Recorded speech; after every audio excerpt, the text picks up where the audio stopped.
Hemos escuchado dos pasajes sumamente interesantes en donde se nos invita a vivir el Evangelio, no solamente a ser oidores, sino hacedores del Evangelio. Yo les invito a hablar hoy de una iglesia que honra a Cristo. Una iglesia que honra a Cristo, y vamos a basarnos en Colosenses 2, 1 al 14.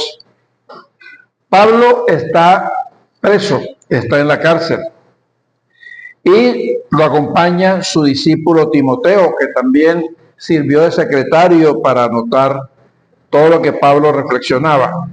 Esta carta fue escrita por allá en el año 50 después de Cristo.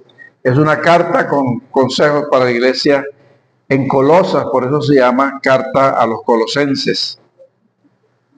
Pablo no conocía personalmente a la iglesia en Colosas, pero sí conocía a Epafras, que según el relato nos da a entender que era el pastor de esa congregación. A Epafras sí lo conocía y lo apreciaba. Y este pastor le había escrito a Pablo dándole un informe detallado de la vida de la comunidad. La carta hace un equilibrio muy interesante entre el elogio y resalta los aspectos positivos, y después hace un llamado a profundizar en las prácticas correctas que llevan la fe cristiana. Denuncia vicios y también habla de falsas enseñanzas que están confundiendo a la comunidad. En esta oportunidad, a la luz de este pasaje de Colosenses, vamos a ver tres virtudes de los colosenses como iglesia que honra a Cristo. La primera de ellas es la fe. Pablo les dice, ustedes son una comunidad que tienen fe. ¿Pero qué tipo de fe? Es la confianza visible y activa. No es solamente un pensamiento. Alguien dice, mucha gente dice, yo tengo fe, yo creo en Cristo. Pero también hay un dicho que dice que del dicho al hecho hay mucho trecho. Una cosa es decirlo y otra cosa es hacerlo. Pablo le está hablando de esa fe activa que lo lleva a comportarse de una manera diferente. En otras palabras, como les he dicho muchas veces, la fe cristiana es un estilo de vida total, integral, a todo tiempo, en cualquier circunstancia. El segundo elogio que hace Pablo de esta congregación, dice, yo sé el amor que ustedes practican, que es un amor eficaz hacia todos los creyentes, preocupándose por el bienestar de cada uno de ellos de una manera especial. Ese amor se ve, ese amor se palpa, se respira, ¿sí? Y de tal manera que Pablo le dice, ustedes se aman y son solidarios los unos con los otros. Y es que el amor es el sello de la autenticidad cristiana. Lo vimos en el Salmo, lo vimos en el canto que entonamos sobre que Dios es justo. Y Juan 13:35 nos dice que el sello de la autenticidad cristiana, ¿cuál es? La del buen samaritano. Dice también, estuve enfermo y me fuiste a visitar. Estuve preso y fuiste a la cárcel. Estuve hambriento, me diste de comer. Tuve sed, me diste de beber. Es decir, un amor eficaz o no es amor. El amor es eficaz, se traduce en hechos concretos. La siguiente virtud, la tercera, es la esperanza. La fe y la esperanza nos permiten mirar hacia el futuro, al cumplimiento de las promesas de Dios. Promesas que encontramos para nosotros aquí y ahora, pero también trascienden para vida eterna. ¿Qué dice Hebreos 11:1? La fe es la certeza de lo que se espera y la convicción de lo que no se ve. Eso lo sabemos de memoria, pero tiene que convertirse en algo firme y sólido en nuestra conciencia y en nuestra mente. La fe es la certeza de lo que se espera y la convicción de lo que no se ve. Dicen algunos expertos en el comportamiento humano que esto es vital, la esperanza. Y se pone el ejemplo de los presos en una cárcel. La persona que sabe que va a estar 1 año o 10 años y tiene la esperanza de cumplir ese tiempo, vive mejor o estará en mejores condiciones de soportar la prueba que aquel que no sabe cuándo va a salir o que le han dado cárcel en forma perpetua. Ese ha perdido la esperanza, sabe que no va a salir de allí. Pero la esperanza es vital. La esperanza es vital y la palabra vital viene de vida. La esperanza es vida. Una vida sin esperanza es apagada y sin sentido. Podemos entonces sumar esas dos, el amor y también la esperanza. Pablo le dice a los cristianos en Colosas que su esperanza está enraizada en la fe en Jesucristo y se fortalece en el amor que se tienen los unos a los otros. Esto no es solamente por mérito propio, sino que es el resultado del Evangelio que fructifica entre nosotros. Es la acción del Espíritu, es la acción de Jesús que nos mueve, que nos lleva para que podamos vivir de esta manera. Otro aspecto que resalta Pablo en esta carta, o por lo menos en el pasaje que leímos, es la oración de Pablo por la iglesia en Colosas. Pablo oraba por esa iglesia aunque no la conocía. Oraba por ellos. El apóstol no se conformaba con escuchar su crecimiento y lo positivo, sino que se motiva o los motiva a ir mucho más allá, a buscar una mayor sabiduría. No se conforme con lo que conoce. Hay que buscar mayor sabiduría, pero no solamente en el intelecto, sino en el discernimiento. No sé si captamos la diferencia de los dos términos. Una persona puede estar llena de mucho conocimiento, pero no tener discernimiento para saber cómo comportarse en las distintas circunstancias de la vida. Deben crecer en intelecto, en conocimiento, en formación, pero también el discernimiento para entender la voluntad de Dios. También pide para que ellos puedan practicar la vida que agrada a Dios, una conducta digna y frutos de justicia, para que sepan cómo comportarse. El domingo en la mañana, en la casa, en la comunidad donde se vive, en el colegio, en la universidad, en el trabajo, en la sociedad. Todo está relacionado con la vida y la eficacia del amor. Además, dice que pide para que ellos tengan fuerza en el poder de Dios. En ninguna parte de la Biblia se nos dice que no vamos a tener adversidades, dificultades, problemas de salud, calamidades. Se me viene a la mente y a la vez es una oración allá en Texas donde había un campamento cristiano y vino la creciente del río y del agua y se llevó a 20, 25 niñas y murieron, muchas de ellas desaparecieron. Es una calamidad, pero si eran cristianos. Bueno, no estamos exentos de la calamidad, pero en cualquier circunstancia, Pablo pide que tengan fortaleza en el poder de Dios, fortaleza para soportar las adversidades de la vida. ¿Estamos seguros de eso?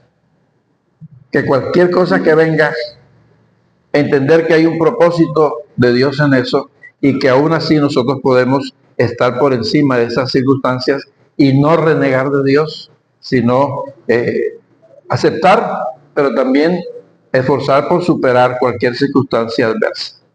Le pide también a ellos y en oración la gratitud. Deben ser agradecidos. Una de las bendiciones que tenemos los seres humanos y concretamente los cristianos es el don de la gratitud.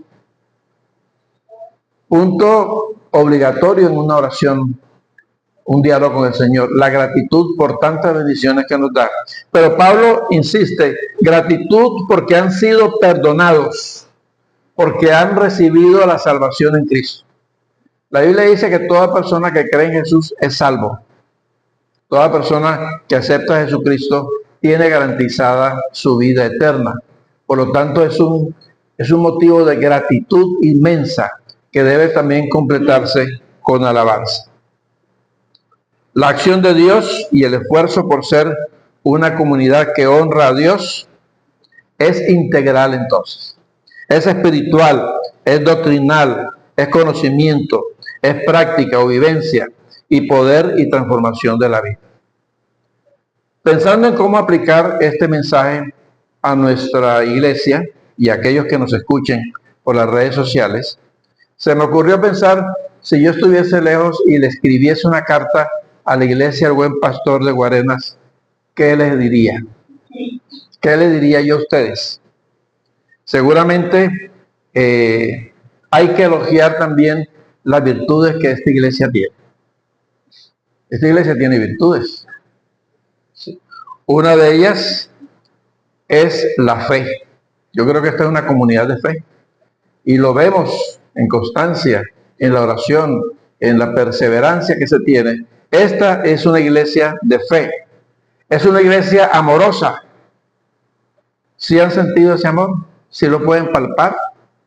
Cuando alguien tiene alguna necesidad, todos buscamos la forma de orar y de apoyar y ayudar a resolver el problema. Sentimos el saludo, sentimos el afecto, sentimos el abrazo y la solidaridad. Pero también vivimos la esperanza. Y esa seguridad de la salvación nos da también mucho gozo y mucho deseo de alabar y de glorificar a Dios. Fe, amor y esperanza son virtudes de esta iglesia. Somos entonces una iglesia que honra a Cristo y es ejemplo también ante la comunidad. En segundo lugar, les invito a reconocer que también tenemos debilidades. La iglesia es perfecta. No, no hay iglesia perfecta. Si alguien anda buscando una iglesia perfecta, le digo, esta no es, sigue buscando. Entonces, la iglesia es personas, de seres humanos que también cometemos errores y también necesitamos estar conscientes de eso. Yo busco una iglesia que tenga un pastor perfecto, no, esta no es, vaya, búsquese otra. Porque todos también tenemos errores y dificultades. Pero sí creo, y se los doy como un llamado, necesitamos crecer más en sabiduría espiritual. Lo primero es conocimiento. Yo siento que no estamos esforzándonos por adquirir mayor conocimiento. Nos mantenemos con el mínimo. Lo que escuchamos el domingo en la mañana.